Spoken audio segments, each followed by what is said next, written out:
Bien, vamos a iniciar hoy. A mí me gusta trabajar con series, le llamo así, ¿no? Una secuencia de exposiciones porque me permite entonces profundizar en algún tema o en algún tópico. Así que me parece, no sé, un método efectivo justamente para que podamos ampliar el conocimiento que rescatamos de las Escrituras acerca de ciertas cosas. Hoy vamos a entrar en una serie donde vamos a abordar la gracia de Dios. Ya lo he hecho en otras ocasiones, pero es bueno visitar de vez en cuando, quizás diferentes aspectos, pero vamos a analizar en estas semanas la bendita gracia de Dios. Y hoy vamos a tratar de dar un inicio a la serie donde yo la titulo La comprensión o comprendiendo esa gracia de Dios, basados en lo que nos dice el apóstol San Pablo en la carta escrita a los Efesios en el capítulo 2. Voy a leer allí unos pocos versos, pero vamos a mirar en líneas generales qué nos dice este hombre, especialmente los versos 1 al 10. Versos 8 al 10 dice, porque por gracia sois salvos por medio de la fe, y esto no de vosotros, pues, o porque es un don de Dios, no por obras, para que nadie, absolutamente nadie, entre paréntesis, se gloríe o se exalte, porque somos hechura suya, o hechos de Dios, creados en Cristo Jesús, para buenas obras, las cuales Dios preparó de antemano para que anduviésemos en ellas. Señor, como siempre, apelamos a ti para que nos hables al corazón y nos ayudes a poder entender con más precisión lo que es tu gloria, tu gracia, y que de esa manera podamos alabarla de la manera más precisa, porque tú mereces la alabanza de tu gracia. Así que, Señor, bendice este mensaje y te lo pedimos en el nombre de Cristo Jesús. Amén. Bueno, ¿saben una cosa? Este es un tema que creo que la gente no está entendiendo el concepto de la gracia, y es por eso que vemos a veces un cristianismo un poco, a ver cómo lo puedo poner esto, porque mi intención no es ofender a nadie, pero a veces un cristianismo cómodo, un cristianismo un poco laxo, un cristianismo sin compromisos serios. A lo más lo que vemos en el cristianismo contemporáneo es gente de la iglesia o de los domingos, pero no cristianos de todos los días. Así que, en fin, si estudiamos el tema de la gracia, nos ayuda entonces a tener un cambio no solamente de perspectiva, sino de actitud al haber experimentado la gracia de Dios. Yo considero, y muchos están de acuerdo en esto, hay uno de los influyentes, de los académicos más notables o teólogos destacados del siglo XX en los círculos protestantes es Karl Barth. Y Barth es un caso serio, escribió una obra monumental, este señor que hoy inclusive se sigue estudiando en las universidades teológicas. Y este hombre dijo estas palabras: la gracia debe encontrar su expresión en la vida, de lo contrario, no es gracia. Es muy interesante, no quiere decir que estoy de acuerdo con todo lo que Barth sostenía, pero de todas maneras es uno de los grandes escritores y académicos. Pero este señor Barth con esta frase quería resaltar que la gracia de nuestro Dios Salvador es tan poderosa y es tan transformante que debe manifestarse en tu vida y en la mía o en la vida de cada creyente que pasa por la historia para ser verdaderamente comprendida y apreciada.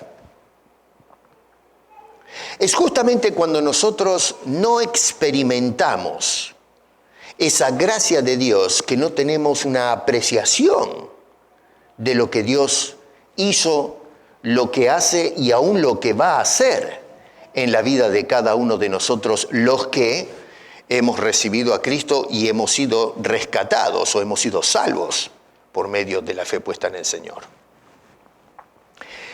En el libro de Oseas, en el Antiguo Testamento, una etapa bastante complicada, en el capítulo 14, verso 4, se dicen estas palabras que son, para mí son impresionantes, ¿no? Dice, yo sanaré tu rebelión, y escuche esto, los amaré de pura gracia.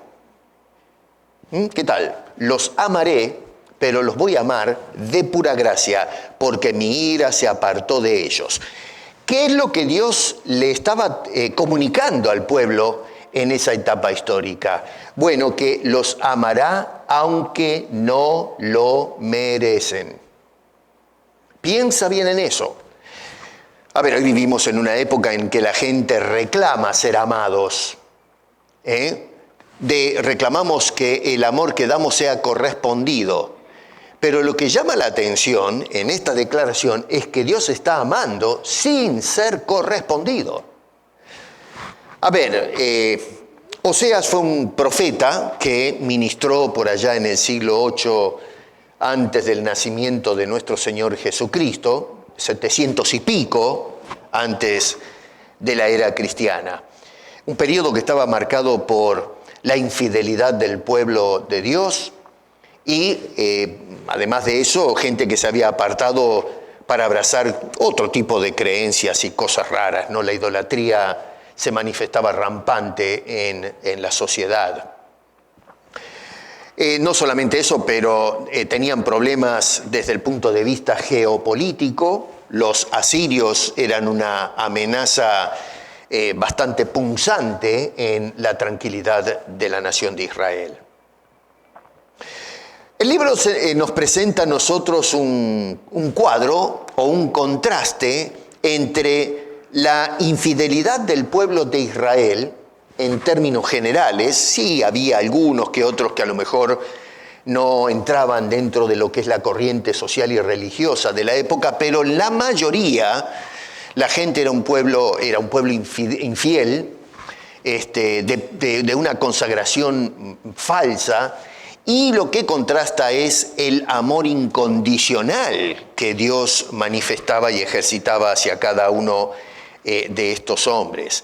De allí es justamente en ese contexto social e histórico es donde descollan estas palabras del profeta cuando dice, bueno, en definitiva es la palabra de Dios a través del profeta, es los amaré de pura gracia. O sea que no hay meritocracia acá.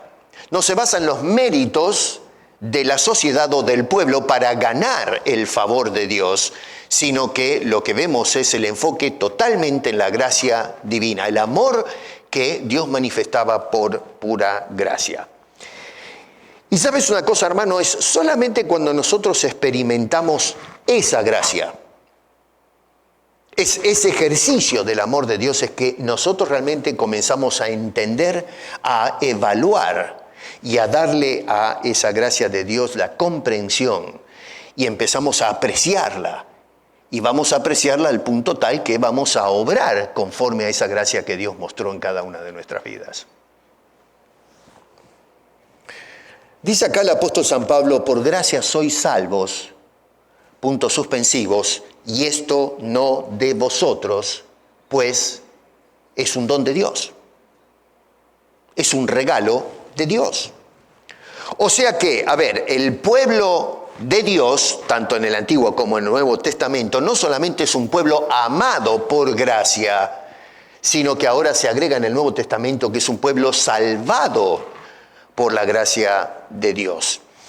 Ahora, la pregunta que nos podemos hacer es, ¿salvados de qué? A ver, el concepto en términos generales de lo que es la salvación es de, salvar o rescatar a una persona de una situación peligrosa, una situación comprometida, donde la persona está amenazada en sufrir daños o pérdidas personales. Otra vez, insisto, esto es un término general, a eso apunta el hecho de ser salvados. Dentro de lo que nos dice el apóstol Pablo en el capítulo 2, verso 1 en adelante, nos describe por lo menos 4 cosas de las cuales somos salvados. Claro, esto no quiere decir que agota todo lo que se puede hablar acerca del tema de la salvación y de qué cosas somos salvadas, pero a lo menos en el contexto de esta carta, Pablo enlista por lo menos 4 cosas importantes. Una de ellas, si se fijan ahí en el versículo 1, nos rescata de nuestra condición, nos salva de nuestra condición. Dice este hombre que estábamos muertos espiritualmente, la condición natural del hombre. Es decir, Dios te está salvando de ti mismo. Y es un asunto del cual no puedes hacer absolutamente nada por tus propios medios. La segunda cosa de la cual somos salvados, ahí mismo en el versículo 1, es del pecado. Dice, muertos, la condición en delitos y pecados. El apóstol Pablo, este mismo hombre que escribió esta carta, anteriormente tenemos la carta a los romanos, y nos dice, por ejemplo, en el capítulo 6, esto está desde el verso 16 al 18, pero voy a tomar 2 frases de esa porción, donde dice que antes de conocer a Cristo éramos esclavos del pecado. Y luego dice libertados del pecado. Así que noten que el apóstol Pablo, en su teología, lo que sostenía era que nosotros, antes de conocer a Cristo, éramos esclavos de una tiranía infernal, que era el pecado que controlaba nuestras acciones. Y obedecíamos al pecado. Bueno, de eso nos dice Pablo que hemos sido salvados. La tercera cosa, verso 2, es que hemos sido salvados del mundo. Dicen los cuales anduvimos en otro tiempo, siguiendo la corriente de este mundo conforme al príncipe de la potestad del aire. Teníamos esta corriente, este flujo de la sociedad, de la manera de pensar del ser humano que continúa en el presente y donde estábamos atrapados en esa vorágine. El diablo está metido en eso, como ustedes ven ahí en el contexto. Bueno, de eso también nos salvó nuestro poderoso y sublime Dios. Y número 4, también salvados del juicio. Verso 3, perdón que estoy corriendo, pero quiero entrar a algo técnico acá. Pero dice, éramos, al final del verso 3, por naturaleza hijos de ira, lo mismo que todo el mundo. Dice lo mismo que los demás. Así que te das cuenta que ahí tenemos más o menos, en líneas generales, al apóstol Pablo indicándonos de qué hemos sido salvados. De nuestra condición, hemos sido salvados del poder o la dictadura del pecado. Número 3, del mundo y este ser siniestro, el diablo, que es el que maneja los hilos. Y número 4, del juicio de Dios. ¿Les parece poco eso? Yo no sé, pero ya prácticamente yo creo que puedo parar el sermón acá, mandarlos a casa y decirles, pónganse a pensar, señores, lo que Dios hizo en tu vida y en la mía. Y empezar a ajustar cómo nosotros vivimos para Dios. No los voy a mandar a casa. No se hagan ilusiones. Ahora el apóstol Pablo dice, sois salvos. Note bien eso, lo dice en el capítulo 2, capítulo 2, bien digo, verso 5 y verso 8. Ahora, no dice, podrían ser salvos. ¿Se dio cuenta de eso? Tome nota con Biblia en mano que dice, sois, ese verbo, y luego salvos. El apóstol Pablo, con esta afirmación que está haciendo en esa declaración, lo que está haciendo es una declaración enfática de nuestro estado actual y la seguridad que tenemos los creyentes que hemos venido a los pies de Cristo Jesús.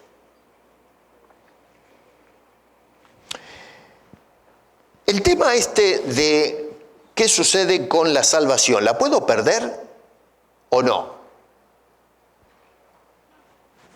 Probablemente acá en el medio nuestro ahora haya personas que todavía tienen cuestionamientos acerca de este tema. Si yo acepto a Cristo, ¿hay una posibilidad de que pueda perder la salvación o no? Hay dos bandos. Unos dicen, no se pierde. El famoso salvo, siempre salvo, que ahora voy a aclarar un poco. Y están los otros que dicen, no, sí, usted recibió a Cristo, cuidado porque puede perder la salvación. Y lamentablemente el pueblo evangélico está dividido. Y digo lamentablemente no por el hecho de que existan dos opiniones, sino por el daño que se está haciendo el pueblo evangélico a sí mismo. Hay una especie de canibalismo en el pueblo evangélico que se están sacando los ojos discutiendo en torno a este tema.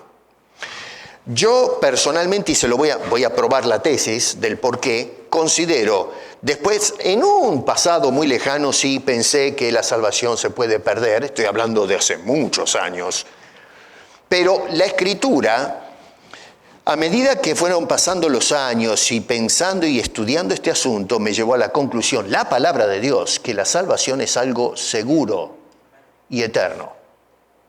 La salvación, cuando la obtienes, no la pierdes.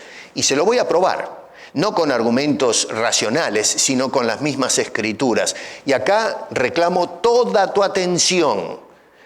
Voy a ser muy técnico, pero necesito ser técnico para probar lo que la Escritura nos dice a nosotros, no lo que dice la opinión pública, que la vamos a revisar, pero ¿qué me dice la Escritura? Porque cuando entiendo este tema en el contexto de Pablo es que nos damos cuenta de lo que es la gracia de Dios en lo tocante a la salvación.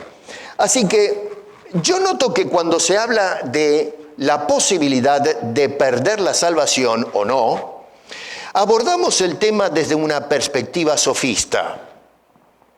Es decir, lo que hacemos es agarrar nuestro lenguaje y hacer una serie de subterfugios, de maniobras, de dicción, de manera de parafrasear las cosas para poder entonces llegar a probar o llegar a una conclusión preconcebida. ¿Qué quiero decir con esto? Las personas analizan la salvación, aceptar a Cristo, pero después tengo que vivir sin pecar. Pero si una persona que recibió a Cristo peca, entonces la persona tiene que perder la salvación. Y lo que estamos es elaborando un argumento, y luego de haber concebido ese argumento, esa manera de pensar, venimos a las Escrituras y decimos, bueno, vamos a ver si encuentro alguna cosa que me respalde esa concepción. Eso quiere decir el argumento preconcebido. Concibo algo y entonces vengo a la Escritura para buscar el respaldo. Está mal eso. Esas presuposiciones hay que descartarlas. Hay presuposiciones que son válidas. Por ejemplo, si yo voy a hablar acerca de la realidad o la existencia o la creación, partimos de la presuposición o suponemos desde antes o previamente que Dios existe. El científico naturalista parte también de una presuposición: no hay Dios. De probar a favor o en contra el asunto, así que tanto el creyente como el no creyente arrancan de una presuposición. La presuposición nuestra la tomamos o la asumimos basado en que la Biblia me dice en el principio Dios. Así que de entrada, antes de leer toda la Biblia, partimos de que hay Dios y por lo tanto ese Dios se revela al hombre y comenzamos a analizar las Escrituras, qué es lo que Dios revela al hombre. El científico dice, no hay Dios, no tiene prueba, simplemente son argumentos filosóficos. Eso es una presuposición. Bueno, cuando se trata del tema de la salvación, si se pierde o no se pierde, especialmente cuando sostenemos que sí se pierde, arrancamos de una presuposición. Suponemos que sí se pierde por una cuestión lógica. Si yo acepté a Cristo, tengo que vivir en santidad. Si el que no lo hace, bueno, pierde la salvación. Y luego vamos a la Escritura para buscar algún argumento que me apoye. ¿Me entienden eso? Es muy importante que entiendan esto porque es la base. Ahora, quiero toda tu atención, hermano, porque voy a tratar de probar la tesis que la salvación no se pierde, y no porque tengo una presuposición, sino porque la Escritura supone esto y lo revela al hombre. Lo que tengo que hacer es o aceptarlo o rechazar lo que me dice la Biblia.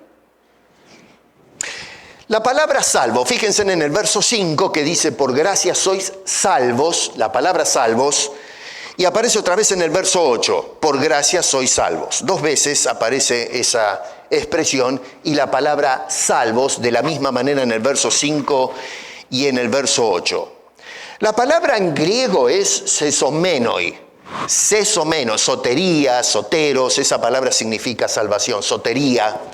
Pero en este caso, conjugada la palabra es sesomenoi. Ahora, la palabra esta, como aparece allí, es un participio. Toma nota de eso, es un participio. ¿No se acuerdan de lo que es un participio? Hace muchos años que dejamos la escuela, entonces voy a explicar qué es un participio, para aclararle la cosa. Un participio es un adjetivo verbal. ¿Qué quiere decir o a qué se refiere Pablo con el uso de esto? Bueno, es un adjetivo verbal que está describiendo, en este caso, el estado o la condición de la persona. ¿Entienden eso? Se lo estoy aclarando. En este caso es un participio, es decir, un adjetivo verbal que cuando dice soy salvo o somos salvos está indicando nuestra condición. ¿Qué es lo que soy en este momento? ¿En qué estado me encuentro? ¿Cuál es mi estado ahora que estoy en Cristo Jesús? El verbo ahí es sois. Por gracia sois. Ese es el verbo. El verbo ser, el verbo estar. Sois. Pero la pregunta, ¿qué es lo que soy? Cuando le preguntamos al verbo que aparece ahí, ¿qué es lo que soy? Si usted corta la frase, dice, por gracia sois. Ok, Pablo, ¿qué es lo que soy ahora? Bueno, dice, sois salvos. Lo responde el adjetivo ese adverbio que te estoy mencionando. Así que a la pregunta, al texto, ¿qué es, Pablo, lo que somos ahora? Somos salvos. Describe, otra vez e insisto en esto, la condición y el estado de tu persona y la mía después que hemos aceptado a Cristo Jesús. Macanudo. Hay otro detalle que encuentro en esa palabra salvo, sesomenoi, y es que el término, el tiempo de ese participio es perfecto. Otra vez, volvemos a la gramática. ¿Y qué es el tiempo perfecto? Bueno, vamos para la escuela. El tiempo perfecto describe una acción que se llevó a cabo en el pasado, pero cuyos resultados continúan en el presente. ¿Entienden eso? Es algo que se hizo. A ver, empezó la Copa América, no sé si vieron el partido el otro día. Yo estuve enfermo, no pude venir, pero agarré, me prendí el televisor y me vi la Copa América. Así que no puedo decir que el Señor es el que me hizo esto para que vea el partido, porque es una aberración. Pero me gustó, lo vi como bendición igual. Ahí tirado con el hielo y mirando el partido. Argentina ganó la Copa del Mundo. No me tiren piedras, ¿eh? Pero hoy es campeón. Y sigue siendo el campeón. Lógicamente es un ejemplo no muy adecuado, es para que se den la idea de lo temporal. En tal caso sería imperfecto porque el próximo mundial la puede perder y entonces se terminó, dejó de ser el campeón.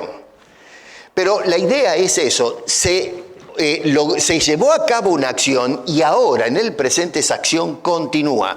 Lo que pasa con el tiempo es perfecto es que la condición nunca termina. El imperfecto sí. Así que tomen nota que Pablo, por inspiración, es movido a agarrar no solamente una palabra, sino la forma gramatical de la palabra para enseñarnos una verdad teológica que es incuestionable. Nos habla de nuestra condición que se obtuvo en el pasado, en la cruz, y esa condición continúa no solamente hoy, sino para siempre. Eso es lo que significa el uso del tiempo perfecto. Así que tú te miras al espejo y te miras allí y dices, ¿qué soy? Bueno, eres un salvo. ¿Desde cuándo y hasta cuándo? Desde que Cristo dio su vida para siempre. Por eso la Escritura insiste en hablar que nosotros tenemos, no que podemos tener, sino que tenemos vida eterna. Si realmente sería una posibilidad y no un estado o condición, no diría jamás la Escritura porque sería engañarnos o darnos falsas esperanzas. Podrían ser salvos, podrían tener vida eterna, pero la Escritura no habla en esos términos. La Biblia dice que en Cristo ya somos salvos, ya tenemos la vida y la vida eterna, y eso no se pierde. En otras palabras, lo que nos está indicando Pablo acá es que los verdaderos creyentes han sido salvos, es decir, una acción completa, una acción consumada, y continúan en ese estado de salvación. Salvo, siempre salvo. De ahí viene el concepto, salvo, siempre salvo. Claro, existen militantes dentro del pueblo evangélico hoy que en una forma peyorativa dicen, bueno, ustedes los que sostienen que la salvación no se pierde, ustedes son de esos salvos, siempre salvos. ¿No les han dicho eso? A mí me lo han dicho. Así que ustedes los salvos, siempre salvo. Y claro, me doy cuenta que la gente no entiende qué es lo que se quiere decir con salvo, siempre salvo. Los que cuestionan esta postura dicen, usted lo que está proponiendo es que usted acepta a Cristo y después puede vivir como quiera. Es decir, salvo, siempre salvo. Puede vivir en pecado, total, ya es salvo. No, señor. No hay ninguna persona intelectualmente seria y teológicamente fundamentada que le va a decir, sí, nosotros creemos que si usted acepta la salvación, puede vivir pecando, total, ya es salvo, siempre es salvo. No, señor. Eso es un argumento de ignorancia. Lo que se quiere decir con salvo, siempre salvo, es lo que está diciendo Pablo aquí, es que cuando Cristo nos salvó, nos introdujo a un estado y a una condición que es para siempre. A eso se refiere el salvo, siempre salvo. Es decir, es como ponerlo de esta manera, el que fue salvado en Cristo Jesús hoy es salvo y es para siempre salvo por causa de Jesucristo. ¿Entienden eso? Ahora, la otra cosa es que es un nominativo. Esa palabra sesomenoi, ¿qué significa? Bueno, enfatiza quiénes son cada uno de los creyentes, tú y yo, si hemos aceptado a Cristo Jesús como Salvador personal, en nuestra nueva ubicación e identidad por causa de Cristo. Hoy tenemos todos una nueva identidad. ¿Y cuál es nuestra identidad? Aquellos que son salvos. Y por último, como para ponerle el broche de oro a lo que Pablo está diciendo por inspiración, es que usa la voz pasiva. En otras palabras, indica que la salvación es algo que se otorgó a la persona y no algo que la persona conquista o logra por sus propios méritos. Es una obra que se efectuó en el creyente. Por eso Pablo dice allí, no de vosotros, pues es un don de Dios. Tu salvación y la mía y de cualquier persona es un obsequio de Dios a la criatura. Estas cosas que les estoy diciendo, que en definitiva no es lo que yo les digo, sino el análisis gramatical que hago de lo que dice el apóstol Pablo, nos deja claramente dos cosas importantes, dos principios teológicos, que algunos los cuestionan, pero son dos principios que Pablo asienta por inspiración. Número uno, la seguridad de nuestra salvación. Pablo deja claro desde el vamos que la salvación es un hecho consumado. No solamente te está indicando allí que tenemos la salvación, sino que indica nuestro estado o condición de salvación. No es algo que solo tienes, sino lo que eres. No lo que podríamos llegar a ser o lo que podría suceder, insisto, sino lo que ya somos gracias al Señor, al haber dado su vida en la cruz del Calvario. Es algo tan hermoso eso. Y la segunda verdad teológica es que eso que hoy somos y tenemos para siempre no depende de nosotros, sino que es obra de Dios en la vida de cada individuo. Ahora bien, vamos a tirar una bola curva. Vamos a suponer, y acá vamos a hablar de hipotéticos, vamos a suponer por un momento que se pudiera perder la salvación. Repito, no es mi postura, pero vamos a entretener la idea. Supongamos que sí se puede perder la salvación. Pregunta, ¿qué tipo de construcción gramatical tendría que haber utilizado Pablo para que al leer a Pablo en estos versículos no nos queda otra opción que llegar a la conclusión incuestionable que la salvación sí la podemos perder. Ya se dan cuenta que, según la construcción que tenemos en nuestras Biblias, nos lleva al punto de que la salvación es algo seguro y permanente. Pero si se pierde, ¿qué tipo de construcción tendría que haber utilizado el apóstol San Pablo que no aparece en nuestro texto? Bueno, Pablo tendría que haber echado mano del modo subjuntivo. En lugar de un participio tiempo presente, tendría que haber usado allí por inspiración el modo subjuntivo, que por cierto aparece varias veces utilizados en las Escrituras. Así que bien Pablo podría haber echado mano del modo subjuntivo para hablar de una posibilidad. Le voy a dar 2 ejemplos para que más o menos tengan una idea de cómo funciona el modo subjuntivo. En Hebreos, en el capítulo 3, verso 14, dice estas palabras: porque somos hechos participantes de Cristo, con tal que retengamos. ¿Ve la condición? Con tal que retengamos. Esa frase es subjuntiva. Está hablando de condición. Dice, con tal que retengamos firme hasta el fin nuestra confianza del principio. Otro ejemplo, usado por el mismo Pablo, en Romanos capítulo 10, verso 9, dice, que si confesares con tu corazón que Jesús es el Señor.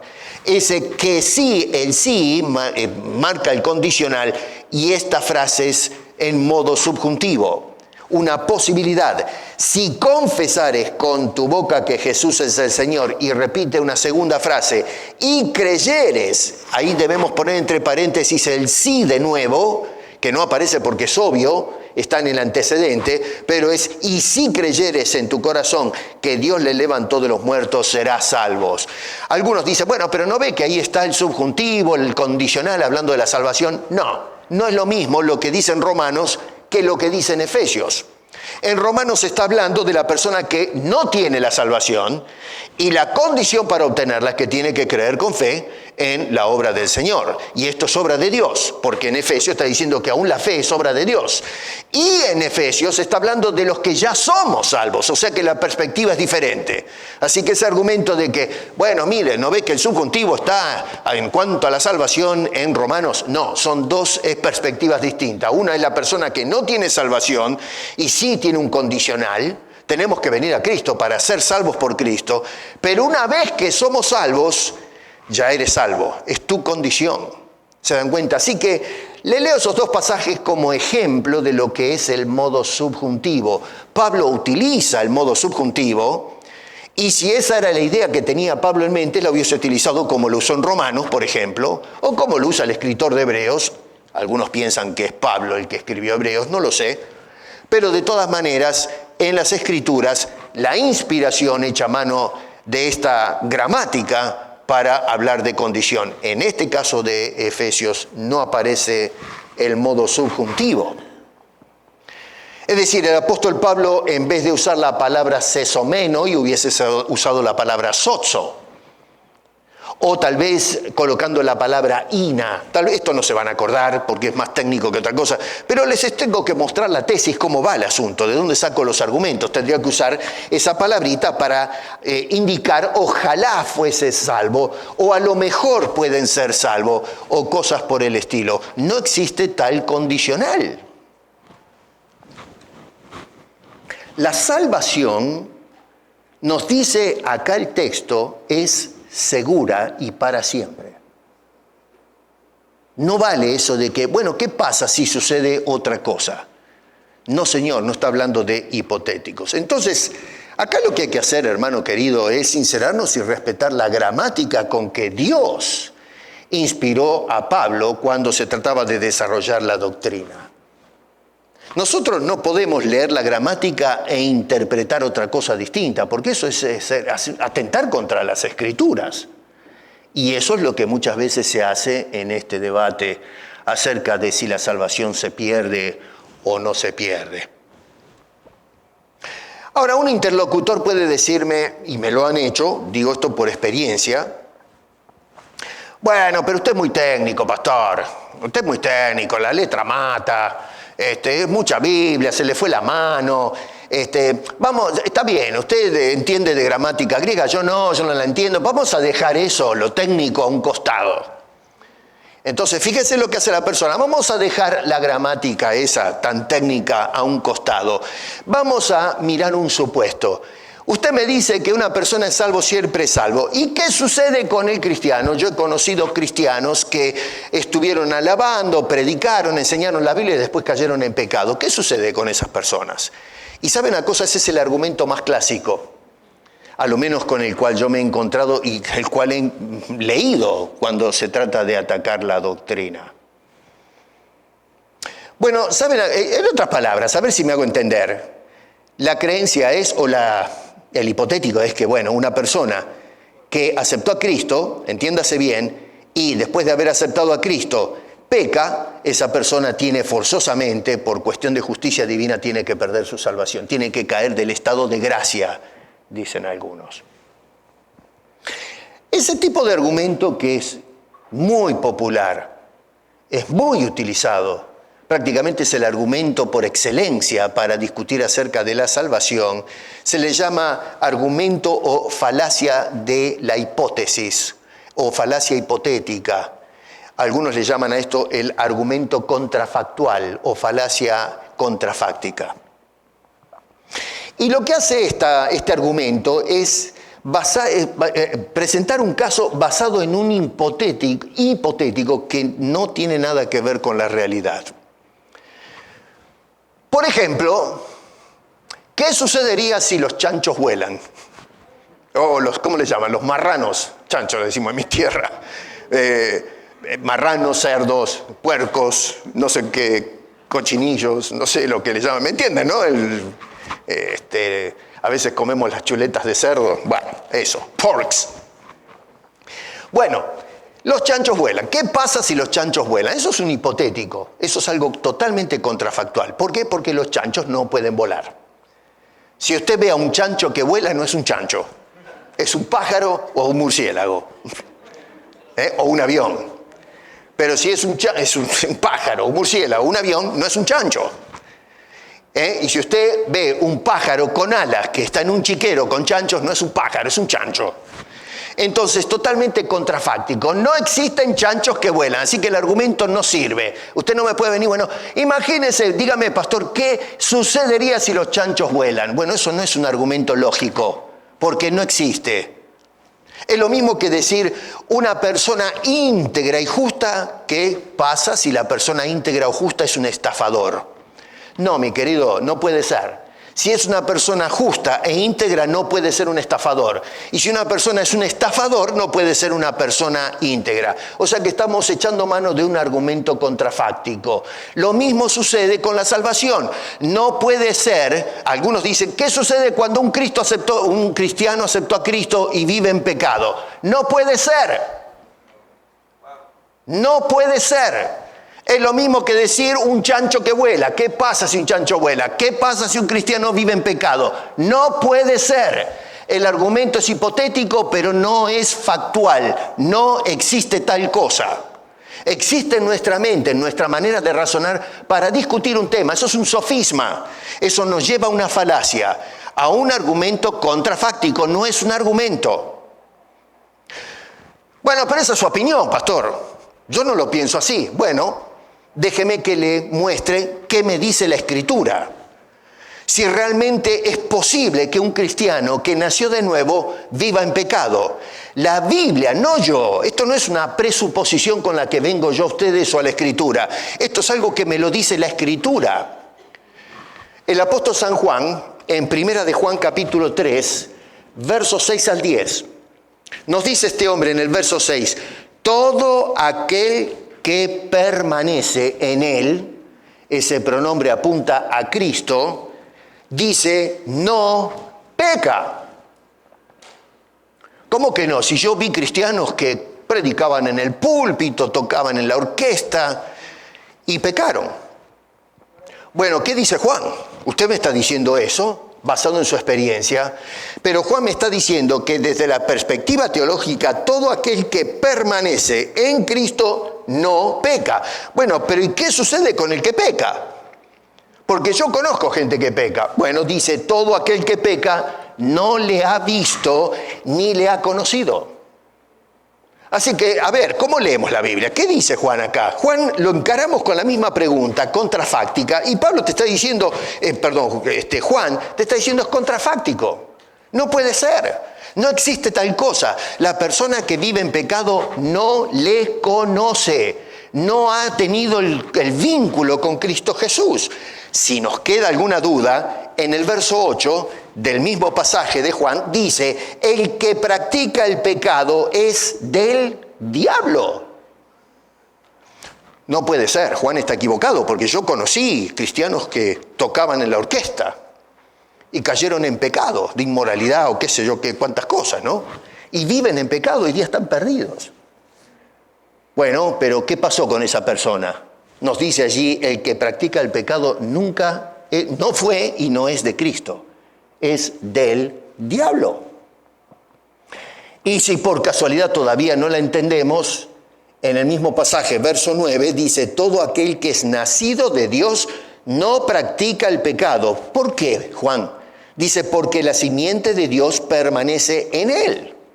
No dice puede permanecer, dice permanece. Es algo constante y no puede pecar. ¿Pero por qué no puede pecar? Porque es nacido de Dios. ¿Te das cuenta cómo es la cosa? Lo que pasa es que nosotros a la Biblia no le damos ni 5 de la hora. Para nosotros es más importante nuestros propios argumentos sofísticos, en lugar de ir a las Escrituras y decir, bueno, ¿está de acuerdo mi manera de pensar con lo que dice la Escritura? Según lo que nos declara acá Juan, y esto es lo que me llevó a mí a esa fuerte convicción que tengo de que nuestra salvación es algo precioso y con lo cual debemos vivir agradecidos a Dios y con una alegría palpitante y constante. Lo que nos dice Juan está totalmente en acuerdo con las conclusiones y afirmaciones que nos está haciendo el apóstol San Pablo. Entonces ese argumento que hace la gente de, bueno, ¿qué sucede si hay un cristiano que, en fin, vive en pecado? Bueno, lo que está sucediendo es que estás armando un sofisma, un argumento contrafáctico. Estás hablando de un hipotético que no tiene sentido. No puede ser, no existe un cristiano que vive en pecado. Si la persona la ves viviendo en pecado es porque no nació de nuevo, no es un regenerado, es un degenerado muerto en delitos y pecados y necesita urgentemente que se le hable del Evangelio y acepte a Cristo como Salvador personal. Puede ser que haya un cristiano nacido de nuevo que haya caído, que haya pecado, pero debido a su salvación puede volver a Dios, pedir perdón y reconciliarse con Dios el Padre. Pero en ningún momento se habla de la pérdida de la salvación. Eso es lo que dice la Biblia. Eso no es mi opinión. Te estoy leyendo los pasajes bíblicos para que veas qué nos dicen los escritores que fueron inspirados por el Espíritu de Dios.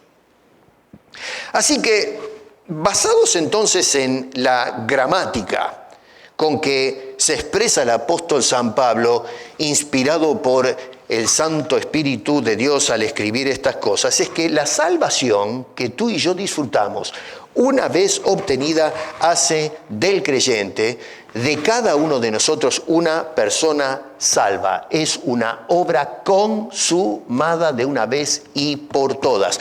Cristo no es crucificado constantemente para que la persona que cayó vuelva a recibir la salvación. Así que es una condición, no un condicional, el tema de la salvación.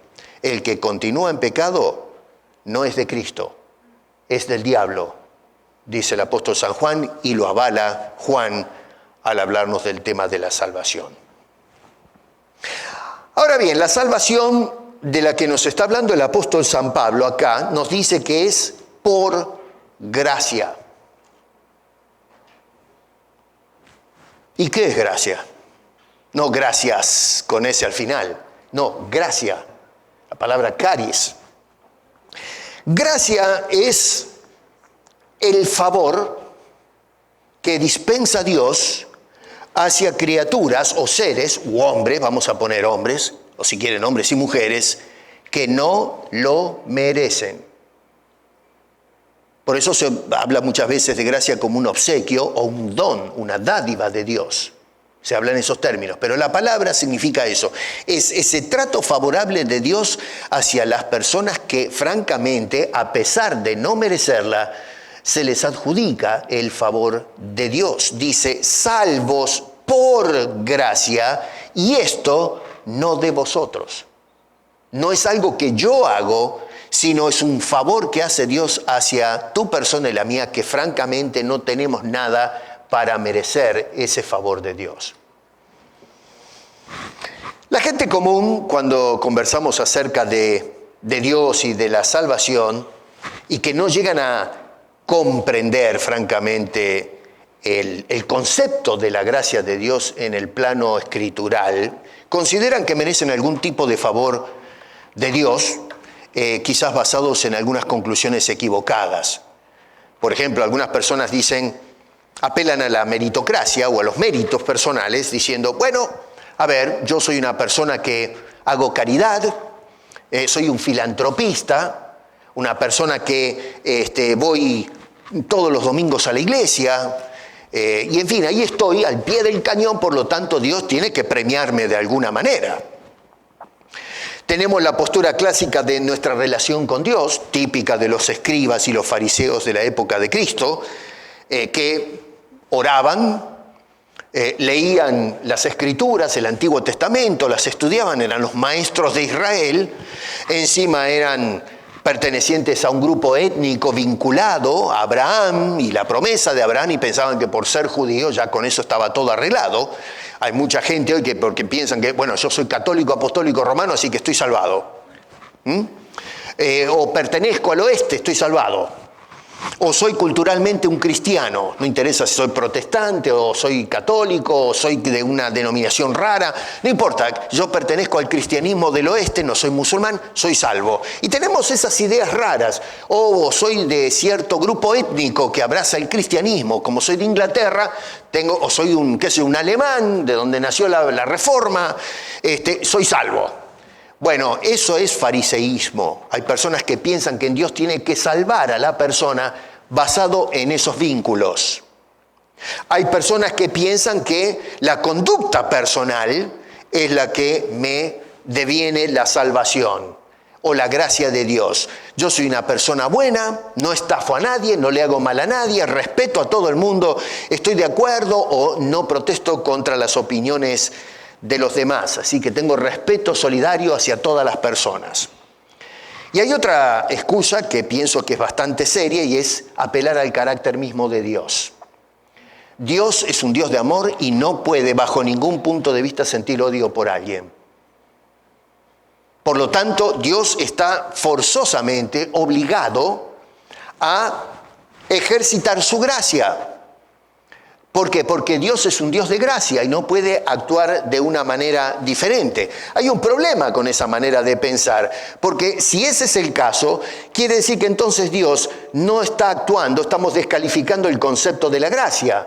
Si Dios está obligado moralmente por el hecho de ser un Dios bueno, entonces ya deja de ser gracia. Dios está obligado a sí mismo a actuar de una sola manera, lo cual descalifica el concepto de la gracia, ya pasa a ser un concepto de obligación moral. Y ciertamente Dios tiene obligación moral hacia sí mismo por ser un Dios justo, pero el concepto de la gracia no tiene nada que ver con eso. No podemos apelar al carácter moral de Dios y que está obligado Dios moralmente a actuar de gracia conmigo. No, Señor, Dios no está obligado. Si está obligado no es gracia. Incluso cuando una persona ha sido salva, y esto tal vez sea una bomba para algunos, ninguna de las bendiciones que tú disfrutas hoy estando en Cristo Jesús son basadas en méritos. Todas las bendiciones son por la gracia de Dios. ¿Estás casado? Es por la gracia de Dios. ¿Tienes hijos? Son de Dios. Por la gracia de Dios. ¿Estás respirando aire ahora? Bueno, es por la gracia de Dios. ¿Tú crees que está obligado Dios a mantener los grifos abiertos para que respiremos oxígeno? No, es por la pura gracia de Dios. Llovió, regó la tierra ahora, ¿no es cierto? ¿Por qué regó? ¿Porque está obligado a hacerlo? por la pura gracia de Dios. Llovió para buenos y para malos, pero es por la pura gracia de Dios. Estás en este lugar escuchando el sermón por la pura gracia de Dios. Yo tengo mi pierna pegada todavía a la rodilla por la pura gracia de Dios. Hoy estás vivo por la pura gracia de Dios, salvo por la pura gracia de Dios. Continúas salvo por la pura gracia de Dios. Vas a ir al cielo por la pura gracia de Dios. Toda bendición sale o viene o desciende de lo alto del Padre de las luces. Toda bendición, antes, durante y después de haber recibido a Cristo, es por gracia. Todas las bendiciones que hoy disfrutas, tu trabajo, el dinero, todo lo que tienes es por el beneplácito divino, la gracia de Dios que te da, no porque lo mereces o lo merecemos, sino por el favor, el beneplácito divino que quiere bendecir a las personas que no lo merecen. Hoy día yo escucho muchas veces a personas reclamarle a Dios las bendiciones. Y no tenemos ningún derecho de reclamar absolutamente nada a Dios. Ni siquiera el pan de todos los días. Cuando Jesús oraba, nos enseñaba, mejor dicho, a orar, decía, Padre nuestro, danos el pan de cada día. No te demando el pan de cada día. Es esa oración de gracia que depende de la bondad de Dios, que no está obligado, sino que como Padre tierno decide dar a sus hijos. Por pura gracia. Entonces, a lo menos, pienso yo, vemos 3 afirmaciones contundentes en cuanto a la definición que Pablo nos da acerca de la gracia de Dios.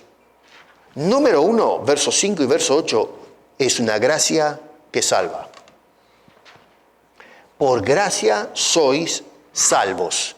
El favor totalmente inmerecido de parte de Dios es un favor que no solamente te salva, y te salva para siempre y con absoluta seguridad de salvación, sino que determina tu condición de salvo. Tú eres una persona salva. Dice, por gracia somos. Ese verbo es tan importante. Nosotros leemos el texto a las corridas. Ya analizamos la palabra salvos, somenoi. Pero ahora estamos mirando este verbo. El verbo declara tu condición, tu identidad. ¿Qué soy yo ahora? Bueno, eres una persona salva. Una gracia que salva. La segunda cosa es, versículo 1 también, una gracia que transforma. Porque nota que dice, os dio vida. Y en el verso 5 dice, aún estando muertos en pecados. Esa era nuestra condición, pero ahora la cambia. Dice, nos dio vida juntamente con Cristo. Así que, a ver, antes de conocer a Cristo, ¿cuál es nuestra condición y nuestra identidad? Eres una persona muerta. Y lamentablemente no puedes hacer nada para cambiar esa condición. No podemos ir a las cámaras legislativas y cambiar leyes o establecer leyes para cambiar mi estatus. Puede ser mi estatus social, puede cambiar mi condición frente a la sociedad y la ley, pero en cuanto a nuestra condición natural, estamos muertos espiritualmente y no puedes hacer nada. No puedes apelar a un pastor, a un gurú o qué sé yo, alguna divinidad, ni al mismo diablo para que te cambie esa condición. No hay pacto que valga, no hay decreto que valga. Solamente Dios transforma a través de la obra y persona de Cristo nuestra condición. Así que es una gracia que salva y a la vez es una gracia que transforma. Y número 3 es una gracia que produce buenas obras. Versículo 10, dice este hombre, porque somos hechura suya, hechos de Dios. Dice, creados, esa hechura, ese hecho, lo explica el concepto en la segunda frase cuando dice creados en Cristo Jesús. Uno puede decir, pero ya soy creado, ya existo. Bueno, pero lo que está hablando ahora es de la nueva creación, la nueva naturaleza. Antes, ese hombre creado está muerto en delitos y pecados. Pero Dios ahora cambia esa condición y ahora estamos creados en Cristo Jesús. No en la creación que cayó, sino la nueva creación en Cristo. Así que este hombre dice, creados en Cristo Jesús para buenas obras. Y esto es sorprendente, dice, las cuales Dios preparó de antemano o desde antes para que anduviésemos en ellas. Miren, ¿saben una cosa? Estaba mirando todo este pasaje, lo estaba analizando y me llama poderosamente la atención el juego que hace Pablo con los contrastes. Fíjense en sus Biblias, es algo tremendo. Verso 1 dice estábamos, pero en el verso 10 dice somos. Es un contraste, estábamos, somos. En el verso 1 dice estábamos muertos, la palabra muertos. Y luego dice en el verso 1 os dio vida. Y luego verso 10 dice creados en Cristo Jesús. Nos dice en el verso 1 estábamos u obrábamos, mejor dicho, en delitos y pecados, que describe en el verso 2, y luego en el verso 10 dice creados para buenas obras. Ahora, subrayo los contrastes. A ver, tenemos estábamos, somos, muertos, vida, delitos y pecados, buenas obras. Es tremendo cómo juega. Esto no es un accidente, ¿eh? Esto no es una cosa que, bueno, a Pablo le salió la carambola.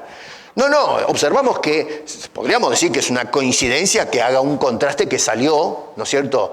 A veces decimos algo y salió una rima por accidente. Bueno, esto no es un accidente. Observamos que Pablo deliberadamente y dirigido por el Señor está usando la gramática para mostrar el cambio entre el que fui y el que soy. Mi condición pasada y mi condición actual, presente y eterna. Son deliberados esos contrastes. La transformación de Dios se llevó a cabo con un propósito, y ese propósito es que obremos, que vivamos de cierta manera. Pero indica que estas obras en las cuales nosotros actuamos ahora como creyentes, y esto es lo que a mí me llama la atención y me lleva a glorificar a Dios, ya estaban preparados por Dios de antemano. Ni siquiera eso es producto nuestro. Aún eso es obra de Dios en nosotros.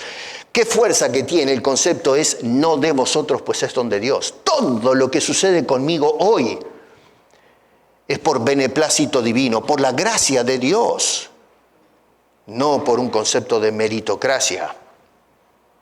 Por eso el apóstol Pablo nos llama en el capítulo 4, verso 1, en esta carta, os ruego que andéis como es digno de la vocación a la que fuisteis llamados. Porque Dios obra eso en cada uno de esos hijos. Así que, en definitiva, nosotros esto nos muestra que las obras del creyente también son por gracia.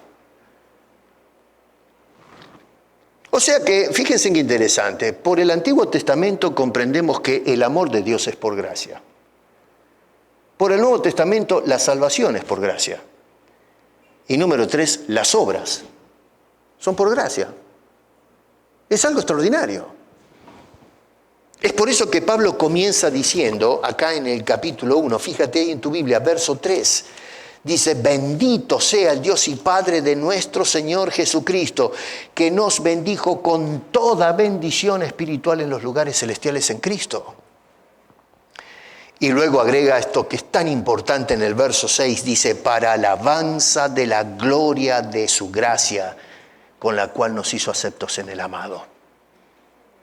¿Realmente alabamos nosotros la gracia de Dios? ¿La entendemos la gracia de Dios? Pablo tenía una comprensión. A ver, este hombre cuando se sentó a escribir la carta a los Efesios, yo trato de ponerme en las sandalias o sentarme en la silla de Pablo. Y este hombre diciendo, voy a escribir esta carta, ¿pero qué le voy a decir a esta gente? Pero cuando se sentó a escribir ya analizó todas estas cosas. No es que esté inventando ahora la teología, no, estos son conceptos que están metidos en su esencia, está convencido, persuadido de estas cosas. Y entonces lo que hace ahora es tratar de comunicar a los creyentes estas verdades tremendas. Y entonces conociendo y experimentando la gracia de Dios en su vida, es que comienza la carta diciendo, no hablándonos de la salvación, sino hablándonos de cómo debemos bendecir a Dios por sus bondades, a tal punto que debemos alabar, dice, alabanza de la gloria de su gracia. Por eso es que el apóstol Pablo muestra que cuando experimentamos y comprendemos a cabalidad la dimensión de dicha gracia de Dios, es que podemos alabarla. Podemos alabar la gloria de su gracia. Podemos alabar el favor de ese Dios de gracia por su carácter, lo que es Dios en sí mismo. Es por esa gracia de la que habla el apóstol Pablo que nos dice allí, nos hizo aceptos en Cristo Jesús. Y hoy puedes declarar, puedes afirmar, puedes confesar con toda y absoluta seguridad que no solamente tienes la salvación, sino que por sobre todo eres salvo y para siempre en Cristo Jesús, salvo. La comprensión, y por eso estoy de acuerdo con Barth, la comprensión y la aceptación de dicha gracia de Dios debe despertar en nosotros el actuar y el vivir de una manera consecuente con eso que hemos llegado a comprender y a experimentar, que es, como dice en el capítulo 2, ahí versículo 10, que andemos en buenas obras las cuales Dios ha preparado para nosotros de antemano. Bendita gracia de Dios. Déjame terminar con unas palabras que estuve pensando y hasta me robaron algunas lágrimas esta semana. Estas palabras fueron dichas por John Newton, que durante una tormenta nocturna en el mar Atlántico, en el año 1748, experimentó la gracia de Dios y aceptó a Cristo, la salvación de Cristo en ese momento en la quilla de un barco. Y la carrera de Newton comenzó en ese momento. No se hizo perfecto en el momento de la conversión, pero comenzó el cambio en su vida. Y tal es así que al correr de los años fue afirmándose en la fe y en el año 1764 fue ordenado como ministro en la iglesia anglicana y se unió a William Wilberforce, que se mencionó en la predicación, una excelente predicación que tuvimos la semana pasada, que fueron uno de los pioneros en la cultura inglesa que trataron de luchar por el término de la esclavización de personas del África. Estos hombres lucharon a brazo partido juntos y con otras personas para poder terminar con este flagelo de la humanidad. En el año 1777, Newton escribió uno de los himnos más hermosos y más amados.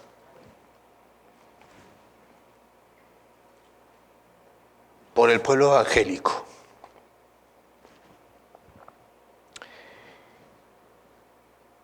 Y he cantado muchas veces y me quedo a medio camino cuando canto esto. Pero dice así: sublime gracia del Señor, que a un infeliz salvó. Yo ciego fui, mas veo ya, perdido, y Él me halló. Su gracia me enseñó a temer, mis dudas ahuyentó. Oh, cuán precioso fue a mi ser al dar mi corazón. En los peligros o aflicción que yo he tenido aquí, su gracia siempre me libró y me guiará feliz. Y cuando en Sión por siglos 1000 brillante esté cual sol, yo cantaré por siempre allí su amor que me salvó. Gracias, Señor, porque hoy podemos experimentar tu gracia. Aquella persona que no comprende tu gracia nunca va a tener apreciación de ella. Pero quienes vivimos muertos en delitos y pecados, un día fueron visitados por esa gracia. Y el ejercicio de esa gracia nos dio la salvación en Cristo. Y hoy nuestra identidad ya no es de muertos, sino vivos en Cristo y salvos para siempre. Perdónanos, Señor, y ayúdanos a consagrarnos a andar en buenas obras que en definitiva preparaste para nosotros de antemano. Ayúdanos a contemplar tu gracia. Ayúdanos a vivir bajo tu gracia. Ayúdanos a saborear tus bendiciones por gracia. Que en esta nueva serie, Señor, tu palabra nos introduzca en tu misma presencia para ser extasiados con la gloria de tu gracia, a quien alabamos hoy y para siempre, en el nombre de Cristo Jesús. Amén.